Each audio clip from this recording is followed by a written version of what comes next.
My name is Aiden Hanley. I attended S2L last year and currently work here now. And this is my story.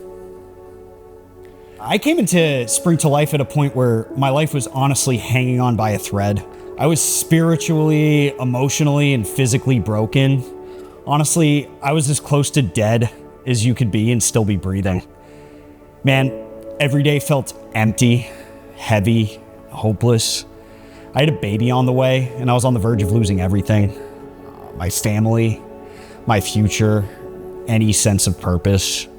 I didn't recognize the man that I had become, and deep down I knew that I couldn't fix myself. But God met me there.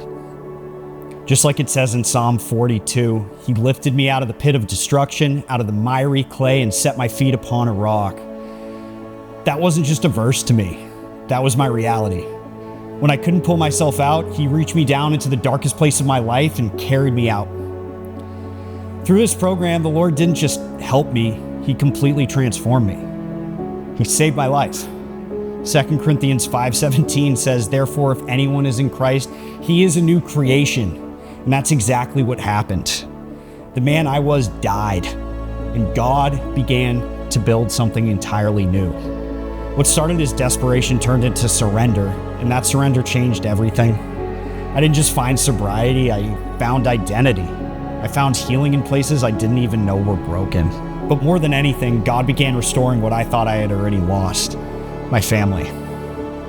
The same relationships I had damaged, the trust that I had broken, the love that I had taken for granted.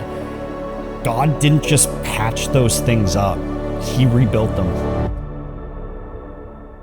Slowly, patiently, piece by piece, conversations that used to end in frustration turned into moments of grace.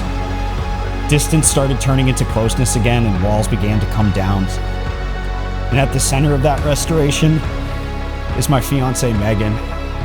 She saw me at my worst. She walked through the uncertainty, the fear, the disappointment. There were moments I gave her every reason to walk away. And yet God kept His hand on our relationship. And now by His grace, I get to love her the right way. Not as the man I used to be, but as the man that God is shaping me into. We are not just surviving anymore, we are building something rooted in Christ. We are getting married in August, and I don't take that lightly for a second. That is redemption, that is restoration, and that is God rewriting our story. And then there's my beautiful son, Asher. There was a time I was not ready to be a father, I promise you that. And if I'm honest, I would have failed Him. But God didn't just save me from me, He saved me from my family. Now I get to step into fatherhood with purpose, with clarity, with a foundation in Christ. Proverbs 22:6 says, "Train up a child in the way he should go."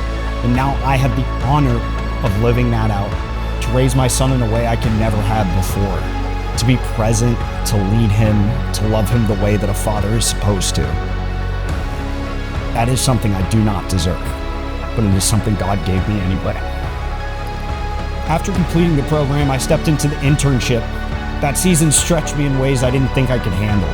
It exposed things in me that needed to change, but it also rooted me deeper in Christ than I ever had been.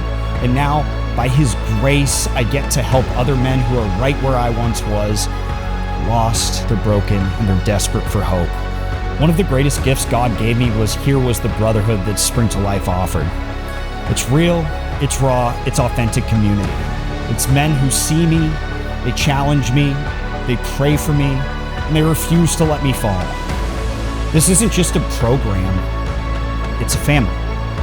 And that family didn't just support me, it surrounded my family too. It played a role in restoring what addiction has tried to destroy. A couple months into working here, my father passed away. That moment could have destroyed me. In the past, it would have. But this time, it was different. This time, I was not alone. God carried me through it, and so did this community. And even in that loss, I saw God's hand in restoration. Before my dad passed away, something had already begun to change.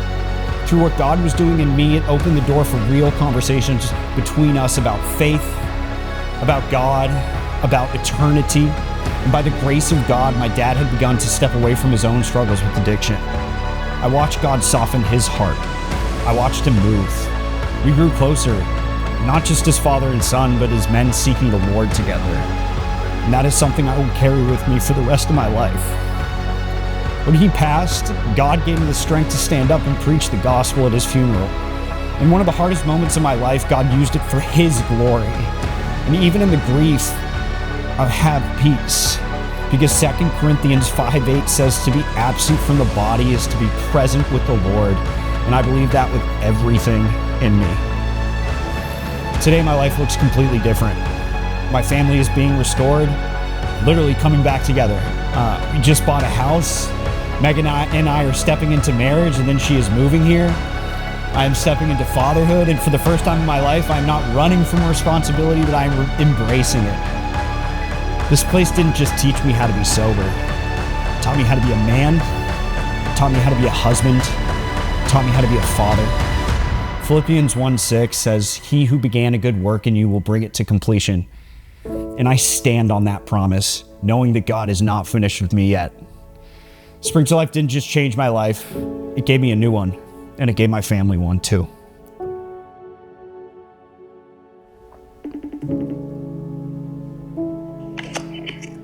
Hi.